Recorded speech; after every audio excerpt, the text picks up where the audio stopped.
Livro da Divina Consolação da Bem-aventurada Ângela de Foligno, páginas 56 a 60. Eu compreendia que não podia guardar nada para mim sem ofender gravemente aquele que assim me iluminava. No entanto, continuava mergulhada na amargura por causa dos meus pecados, sem saber se aquilo que fazia era agradável a Deus. Com muitas lágrimas clamei: Senhor, mesmo que eu seja condenada, não deixarei de fazer penitência. Renunciei a todas as coisas para te servir.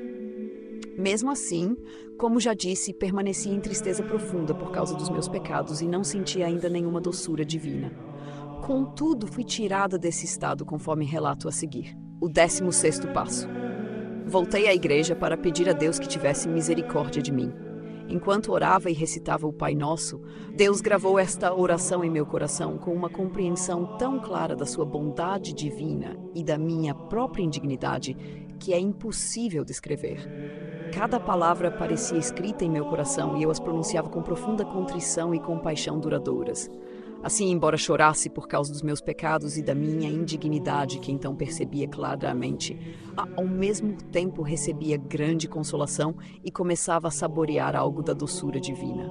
No Pai Nosso, compreendi a bondade de Deus de forma mais clara do que em qualquer outra coisa, e ali encontrei o que mais me tocava. Porém, ao mesmo tempo, o peso dos meus pecados e da minha indignidade revelados nessa oração fez com que eu sentisse tanta vergonha que não ousava levantar os olhos ao céu, ao crucifixo ou a qualquer outra coisa.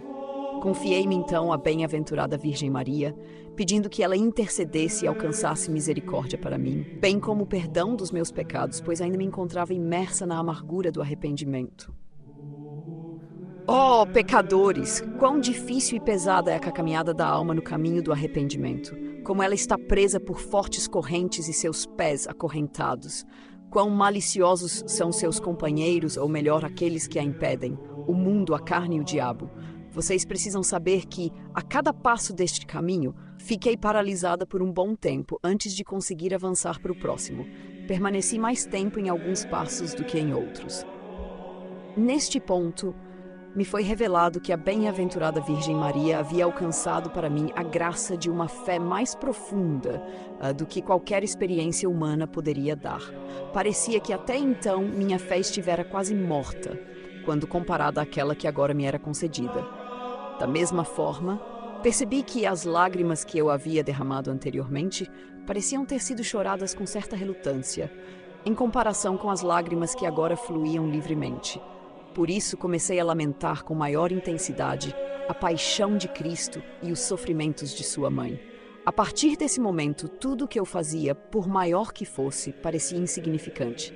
Sentia um desejo profundo de realizar penitências ainda maiores, preenchendo todo o meu coração com a paixão de Cristo, pois essa era a minha esperança de redenção.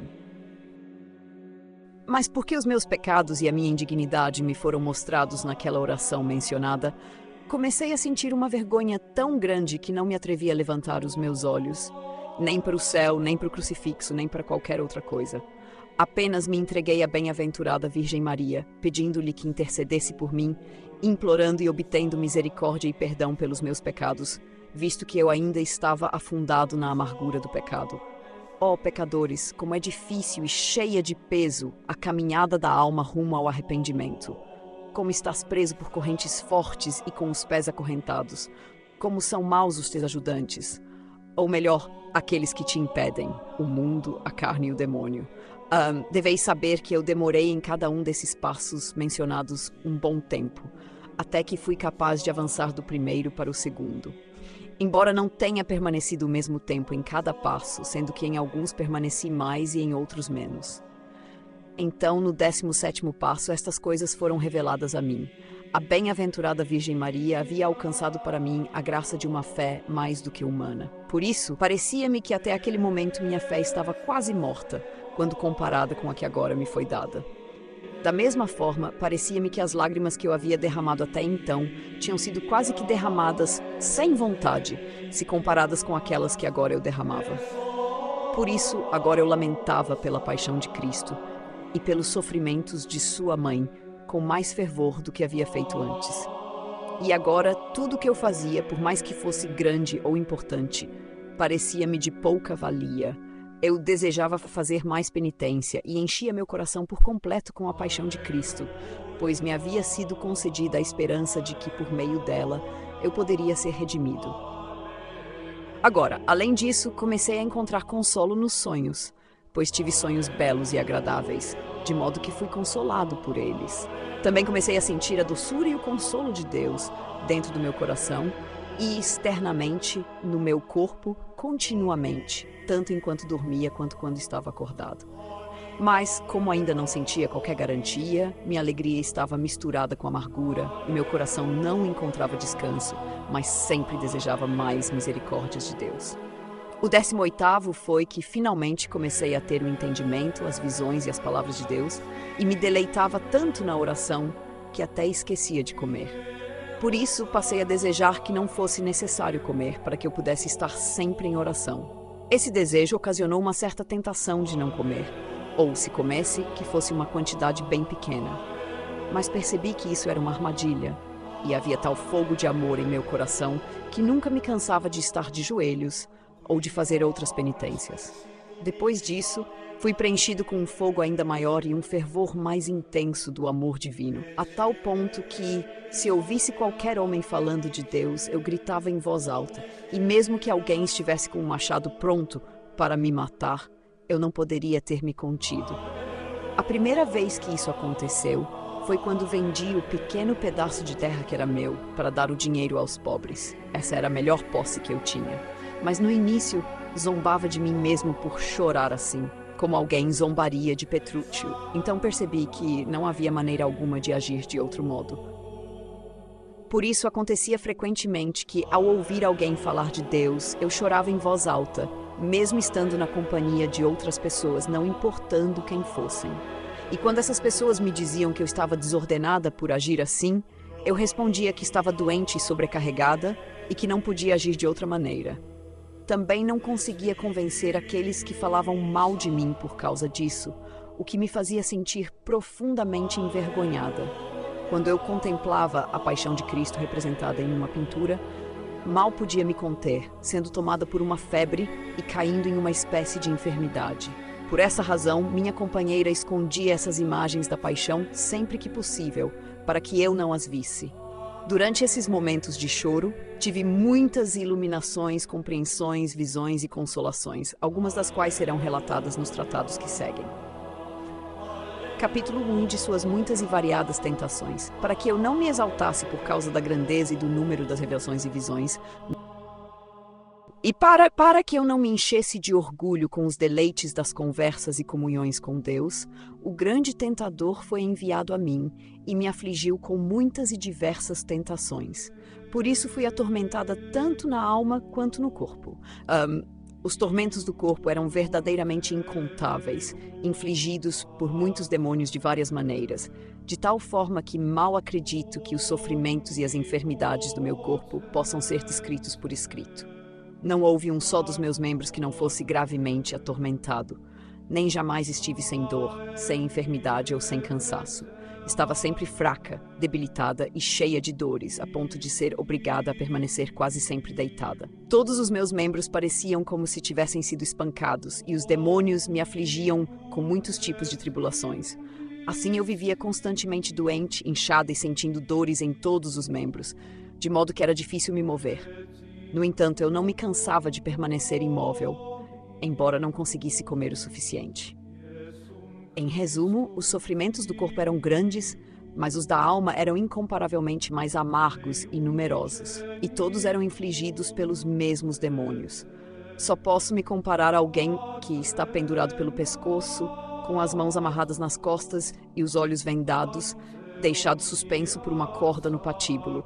Embora não tenha ajuda, remédio ou apoio, ainda assim continua vivendo naquele tormento, incapaz de morrer. E afirmo que fui ainda mais desesperadamente e com maior crueldade afligida pelos demônios, pois eles enforcaram a minha... Notas explicativas. 1. O Pai Nosso como experiência mística. Para Ângela de Foligno, o Pai Nosso é mais que uma simples oração. É uma vivência espiritual que revela a bondade divina e a fragilidade humana. Essa abordagem reflete uma espiritualidade mística comum nos escritos de santos. 2. A intercessão da bem-aventurada Virgem Maria. Maria é vista como mediadora de graças essenciais, especialmente no caminho de conversão. Sua intercessão simboliza o auxílio indispensável à renovação da fé e ao arrependimento. Arrependimento e penitência. O arrependimento é descrito como um processo árduo, com desafios representados por correntes e companheiros, mundo, carne e diabo. Esse percurso gradual visa a purificação espiritual. 4. Paixão de Cristo. Meditar sobre os sofrimentos de Jesus é central para a fé católica. Sua contemplação inspira contrição e renovação espiritual, mas para Ângela também trouxe intensas emoções e enfermidades físicas. 5. Fogo de amor divino. Essa metáfora simboliza a intensidade do amor por Deus que transforma e inflama o coração, levando-o a atos de generosidade e de desapego, como a venda de bens para ajudar os pobres, prática enraizada no Evangelho. 6. Tormentos físicos e espirituais. Ângela descreve sofrimentos corporais como participações na paixão de Cristo, mas considera os tormentos da alma ainda mais intensos, como a sensação de estar pendurada sem esperança, uma metáfora para provações espirituais extremas.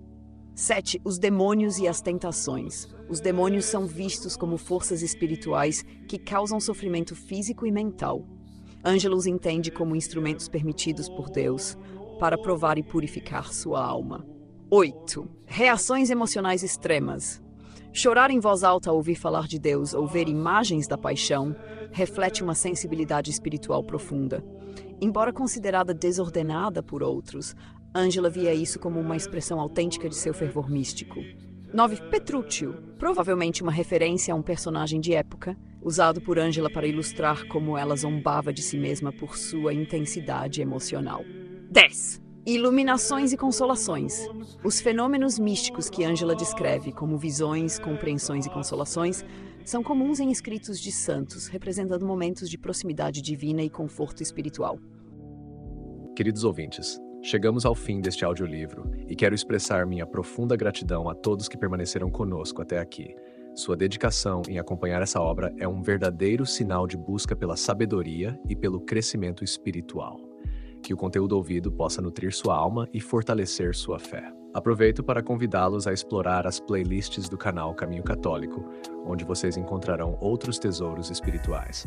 São obras que podem acompanhar e iluminar sua jornada, como Castelo Interior de Santa Teresa de Jesus, Confissões de Santo Agostinho, Palavras Bíblicas com o Evangelho comentado por grandes eclesiásticos, Filoteia de São Francisco de Sales, Tratado da Verdadeira Devoção à Santíssima Virgem, de São Luís Maria de Montfort, A Imitação de Cristo, de Tomás de Kempis, e As Três Idades da Vida Interior, do padre Garrigou Lagrange. Cada uma dessas obras oferece um caminho profundo de reflexão e conversão, e espero que possam encontrar nelas a mesma riqueza espiritual que proporcionaram a tantas gerações.